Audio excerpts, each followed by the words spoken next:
Nii meil on siis rööpkülik, mille kohta on kirjas, et teine külg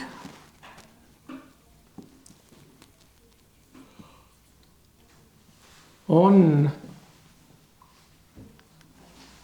kahekordse esimese külje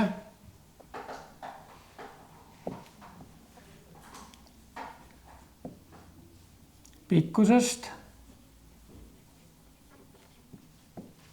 4 sentimeetrit lühem.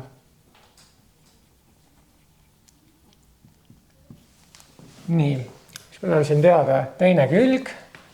Oluline on, et kahekordse on ja oluline on see 4 sentimeetrit ja ka see, et on lühem. Nüüd ma tähistan. Tähistan näiteks esimene külg.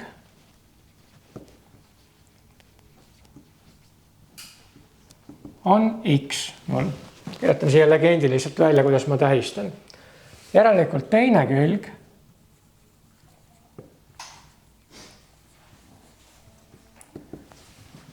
on kahekordse esimese külje ehk siis 2x pikkusest 4 sentimeetrit lühem, seega -4. Ja siia joonisele ma olen nüüd märkinud esimene külg ja teine külg. Panin siia ühikut ka veel juurde, sentimeetrit. Ja nüüd, kui küsitakse ümbermõõtu, siis tähistan näiteks ümbermõõt võrdub.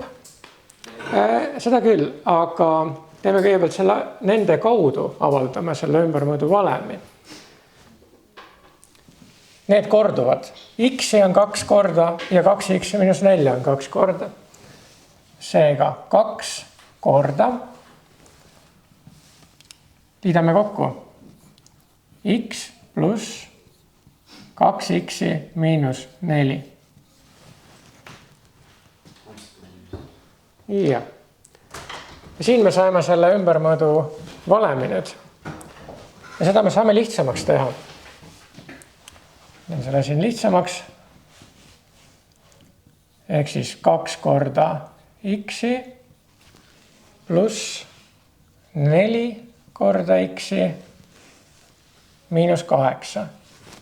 Ja seda saab veel lihtsamaks teha. Koondan x-id. Saan 6x -8. Et see on nüüd see valem, millega me saame mis tahes sellise rööpküliku pindala arvutada. Ja nüüd on seal öeldud, et kui ümbermõõt on 46 sentimeetrit, ümbermõõt on 46 sentimeetrit, siis meil on see 3 punkti, järelikult ümbermõõt on.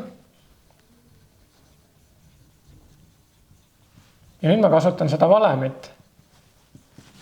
Seda 6x -8. Ehk siis 6 korda 46 sentimeetrit -8. Ma praegu ei pane siia neid sentimeetrit. Lihtsuse huvides 6 korda 46 -8. Ma panen x-i asemele see 46. Ja arvutan välja. 6 korda 40 on 240, 6 korda 6 on 36, 276, 8 maha on 268. On sulgudesse sentimeetrit. Ja samamoodi, kui see x... 268 on siis? See on nüüd ümbermõõt juhul, kui x on 46 sentimeetrit. X ei ole, x on ümbermõõt.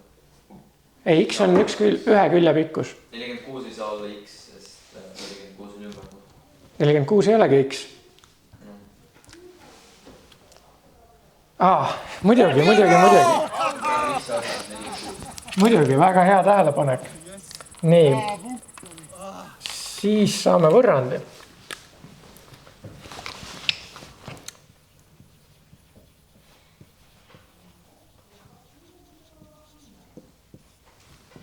nüüd ma panen ümbermõõdu asemele, see 46, eks ole.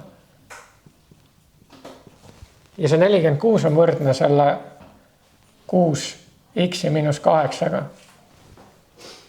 Arvutasime selle ümbermõõdu avaldise välja 6x miinus 8 ja me teame, et see on võrdne 46-ga. Ja nüüd lahendame selle võrrandi. 6x jätame ühele poole, 46 pluss 8 on 54.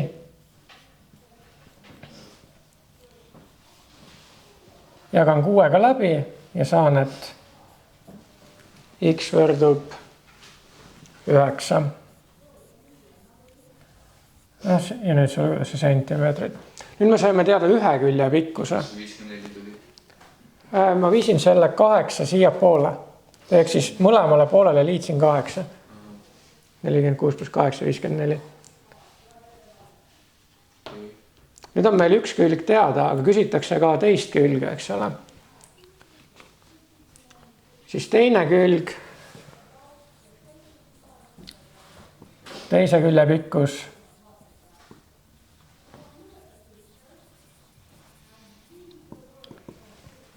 Nüüd kasutame seda teise külje valemit.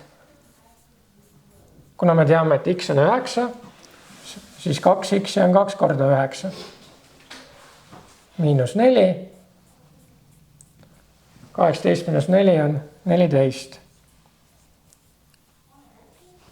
Ja nüüd, kui me teame kõikide külgede pikkusi, me saame kontrollida. 14 ja 14 on 28, 9 ja 9 on 18, 28 ja 18, 46.